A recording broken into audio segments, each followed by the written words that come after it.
नमस्कार दोस्तों, स्वागत है आपका आज के मुख्य समाचारों में। जी हां दोस्तों, आपको यहां पर देखने को मिलेंगे सुबह से लेकर शाम तक की तमाम बड़ी खबरें मुख्य समाचार ब्रेकिंग न्यूज अपडेट्स के रूप में। तो चलिए दोस्तों, जान लेते हैं आज की पहली बड़ी खबर। भारत चीन बॉर्डर पर सैनिकों ने एक दूसरे को मिठाई बांटी। रक्षा मंत्री बोले, कोशिश होगी कि डिसएंगेजमेंट से आगे बढ़ें, लेकिन इसमें वक्त लग सकता है।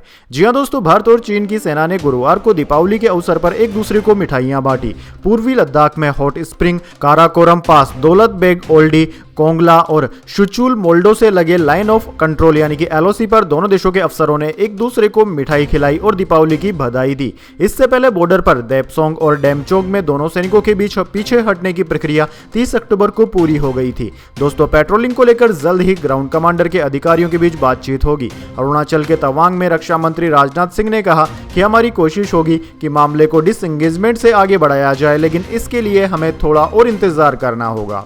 चलिए दोस्तों, जान लेते हैं अगली खबर।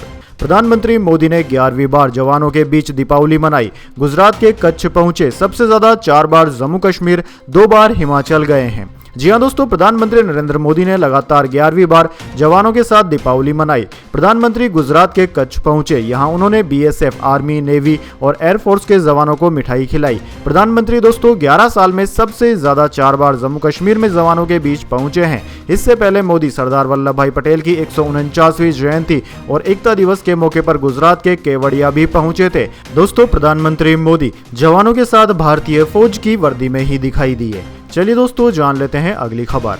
राहुल गांधी 6 नवंबर से महाराष्ट्र में इलेक्शन कैंपेन शुरू करेंगे। मुंबई में विपक्ष कॉमन गारंटी जारी करेगा। शरद पवार और उद्धव ठाकरे मौजूद रहेंगे। जी हां दोस्तों, कांग्रेस सांसद राहुल गांधी 6 नवंबर से महाराष्ट्र में विपक्षी खेमे के चुनाव प्रचार की कमान संभालेंगे।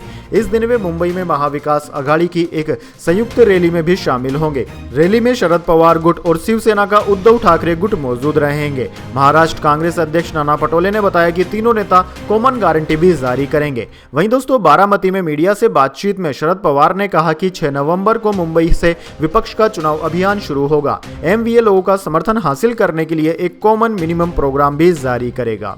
चलिए दोस्तों, जान लेते हैं अगली खबर। रक्षा मंत्री आर्मी चीफ ने जवानों संग असम में मनाई दिवाली। एलओसी अटारी बॉर्डर पर जवानों ने मिठाई बांटी, फटाके जलाए। Air chief marshal Jammu Kashmir पहुंचे।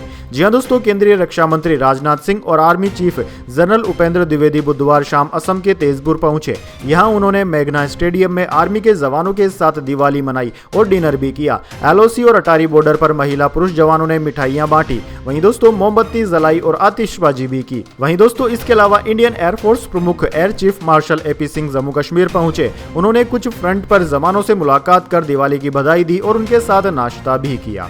चलिए दोस्तों, जान लेते हैं अगली खबर। कांग्रेस के कई नेता हमारे संपर्क में है, मुझसे नाम मत पूछिए। देवेंद्र फडणवीस के दावे से मच गई खलबली।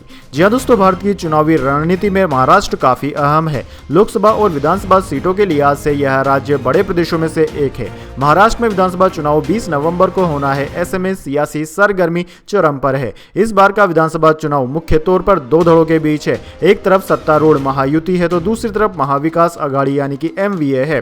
दोनों राजनीतिक गुटों में 3 राजनीतिक दल शामिल हैं। महायुति के प्रमुख घटक दल बीजेपी के दिग्गज नेता और डिप्टी सीएम देवेंद्र फडणवीस के एक दावे से चुनावी राज्य महाराष्ट्र की सियासत गर्मा गई है। दरअसल दोस्तों, फडणवीस ने कहा है कि कांग्रेस के कई बड़े नेता बीजेपी में शामिल होने के लिए तैयार हैं, मुझसे बस उनका नाम मत पूछिए।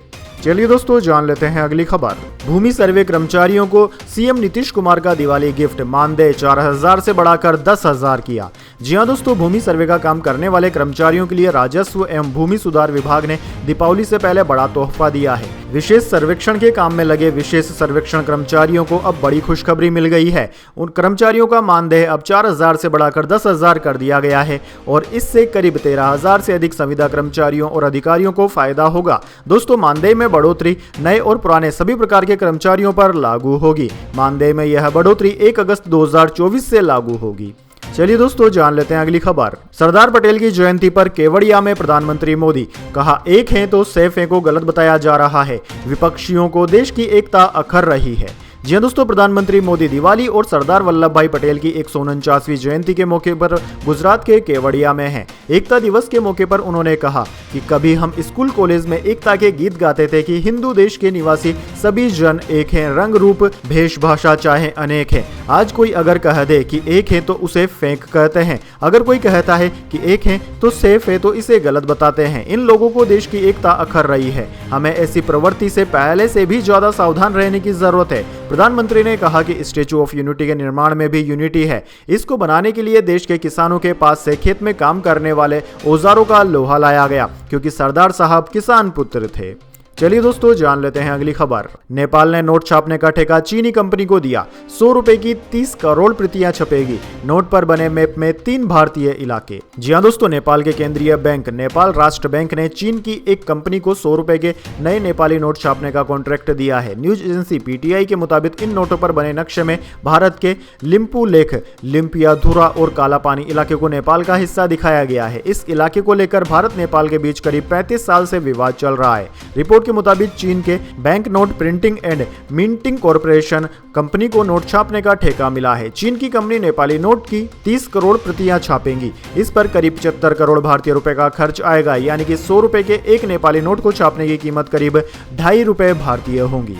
चलिए दोस्तों, जान लेते हैं अगली खबर। 28 लाख दीपों से जगमग अयोध्या, नया रिकॉर्ड बना। योगी ने राम रथ खींचा, भगवान का राज तिलक किया, बोले मथुरा काशी भी ऐसी ही होगी। जी हाँ दोस्तों, दिवाली के अवसर पर सरयू नदी के 55 घाटों पर 28 लाख दिए जलाए गए। इसके साथ ही नया वर्ल्ड रिकॉर्ड भी बन गया। Guinness book of world record team ने भी इसकी घोषणा कर दी। पिछले साल दोस्तों 22 लाख दिए जलाए गए थे। सीएम योगी ने राम मंदिर में पहला दीपक जलाकर दीपोत्सव का शुभारंभ किया। 1600 अर्चकों ने सरयू आरती की। इससे पहले भगवान राम, सीता और लक्ष्मण के साथ पुष्पक विमान से पहुंचे। योगी ने उनका स्वागत किया। भगवान रथ पर सवार हुए। योगी ने राम रथ खींचा। प्रभु राम को राम कथा पार्क लाया गया, जहां योगी ने राम की आरती उतारी और राज तिलक भी किया। भगवान राम के स्वागत में जगह जगह कलाकार नृत्य करते भी नजर आए।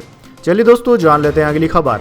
कस्टम ड्यूटी जीएसटी रेट घटाने के बावजूद सस्ती नहीं हुई कैंसर की दवाएं। अब सरकार ने दिया यह आदेश। जी हां दोस्तों, केंद्र सरकार ने दवा कंपनियों से 3 एंटी कैंसर दवाओं की कीमतों को घटाने का आदेश दिया है। वित्त वर्ष 2024-25 के लिए 23 जुलाई को बजट पेश करते हुए वित्त मंत्री निर्मला सीतारमण ने 3 कैंसर दवाओं पर कस्टम ड्यूटी को शून्य करने का ऐलान किया था। इसके बाद 9 सितंबर 2024 को हुई जीएसटी काउंसिल की बैठक में कैंसर की दवाओं पर जीएसटी को घटाकर 12% से 5% कर दिया गया। ऐसे में दोस्तों, सस्ती कीमतों पर कैंसर की दवा की उपलब्धता सुनिश्चित करने की सरकार की प्रतिबद्धता के अनुरूप राष्ट्रीय फार्मास्यूटिकल मूल्य निर्धारण प्राधिकरण एनपीपीए ने ऑफिस मेमोरेंडम जारी किया है, जिनमें इन दवाओं की मैन्युफैक्चरिंग करने वाली कंपनियों को 3 एंटी कैंसर दवाओं पर एमआरपी घटाने का आदेश दिया गया है। चलिए दोस्तों, जान लेते हैं इसके बाद अगली खबर। कचरा ट्रक में बैठकर रैली करने पहुंचे ट्रंप, सफाई कर्मी की ड्रेस में भाषण दिया। बाइडेन ने ट्रंप समर्थकों को कचरा कहा था।